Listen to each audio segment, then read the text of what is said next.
3. Baik, selamat pagi. Perkenalkan kami dari Kelompok 1 ingin mempresentasikan mengenai modul 4 mengenai sejarah, budaya, dan kearifan lokal Sumatera. Di sini kami mengambil pertanyaan nomor 2, yang dimana pertanyaannya adalah, dengan posisinya sebagai simpul perdagangan sejak zaman Sriwijaya, bagaimana Kepulauan Riau dapat membangun ulang identitas geopolitik, ekonomi hijau berbasis sejarah maritim Nusantara. Sebelumnya, kami ingin memperkenalkan diri. Perkenalkan, nama saya Bintang Syaramunte dan teman saya Zafira Hayanisa.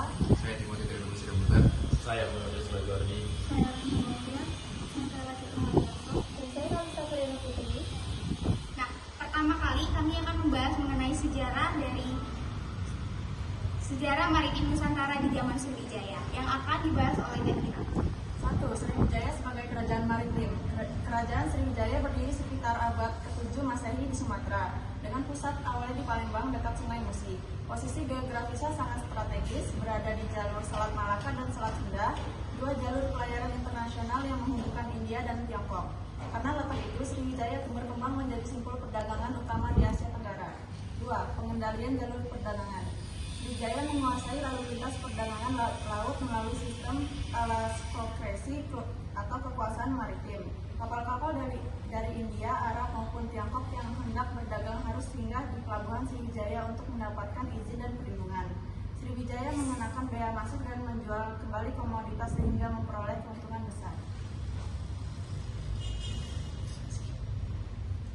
Baik, untuk komoditas perdagangan, komoditas utama dari wilayah Nusantara yaitu kapur, kapur barus, cendana, pala, amper, kemanyan, lada, emas, dan timah. Dari luar, Sriwijaya memperoleh sutra dari Tiongkok, keramik, kain katun dari India, dan barang-barang mewah lainnya.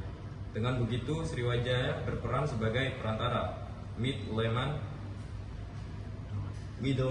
perdagangan internasional dan juga jaringan internasional.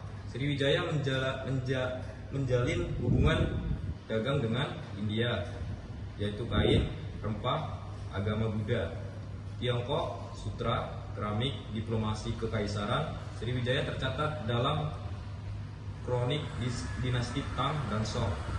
Dikirim lewat jalur laut menuju Persia dan dunia Islam.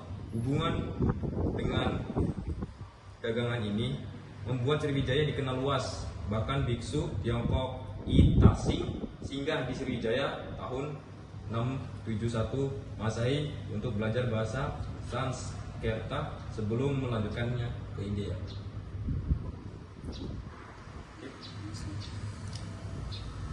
Awal mula Sriwijaya ingin menguasai jalur perdagangan. Yang pertama, letak strategis. Sriwijaya berada di Palembang, Sumatera Selatan, dengan akses ke Selat Malaka dan Selat Sunda. Dua selat ini adalah jalur emas yang menghubungkan India, Timur Tengah, Tiongkok.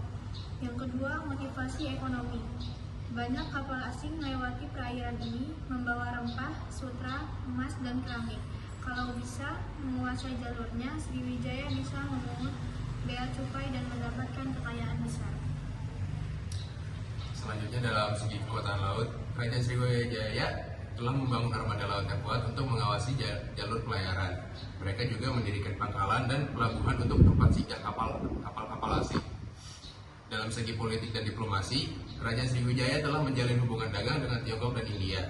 Dalam catatan, Tiongkok juga menyebut bahwa Kerajaan Sriwijaya pernah mengirim utusan resmi ke istana kekaisarannya untuk menegaskan perannya sebagai penguasa jalur laut. Selanjutnya, Kerajaan Sriwijaya dapat membangun ulang identitas geopolitiknya dengan beberapa cara. Yang pertama, penguasaan jalur strategis Selat Malaka dan Selat Sunda. Dengan menguasai Selat Malaka dan Selat Sunda, Sriwijaya dapat menjadi penjaga gerbang antara India dan Tiongkok. Dan dari situ, mereka dapat membentuk identitas sebagai penguasa jalur laut dan bukan hanya sekedar kerajaan daratan. Yang kedua, diplomasi dan jaringan internasional.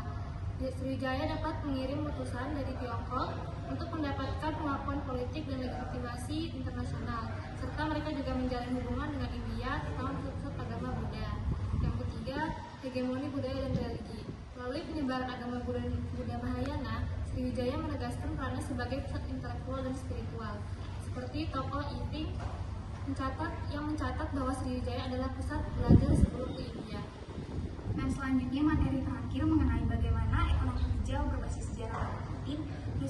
zaman Sriwijaya. Konteks yang pertama tadi udah dijelasin sama Jatira mengenai Sriwijaya adalah kerajaan maritim besar yang menguasai jalur perdagangan Selat Malaka. Yang kedua, letaknya strategis membuat Sriwijaya jadi pusat perdagangan internasional di negara-negara seperti India, Tiongkok, Arab, dan Nusantara. Yang ketiga, perekonomian bertumbuh pada laut, sungai, dan hasil alam, tapi dikelola dengan sistem yang cukup bijak. Nah, selanjutnya ada mengenai prinsip ekonomi hijau yang tercermin pada saat itu. Yang pertama yaitu perdagangan berbasis alam. Sriwijaya mengekspor hasil bumi Nusantara seperti rempah, kayu, kapur barus, damar, emas dengan menjaga kesinambungan ekosistem karena sumber daya itu diambil dari alam tropis yang melimpah.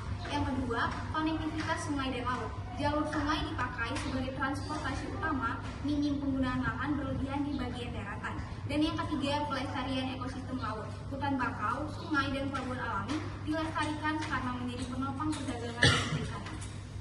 Oke, yang terakhir ada inspirasi bagi ekonomi hijau masa kini. Yang pertama, ada ekowisata sejarah maritim, yaitu mengangkat kisah Sriwijaya untuk pariwisata yang ramah lingkungan. Yang kedua, ada pengelolaan laut berkelanjutan, belajar dari cara Sriwijaya mengatur jalur perdagangan laut, tetap hidup dan mengandalkan laut yang sehat.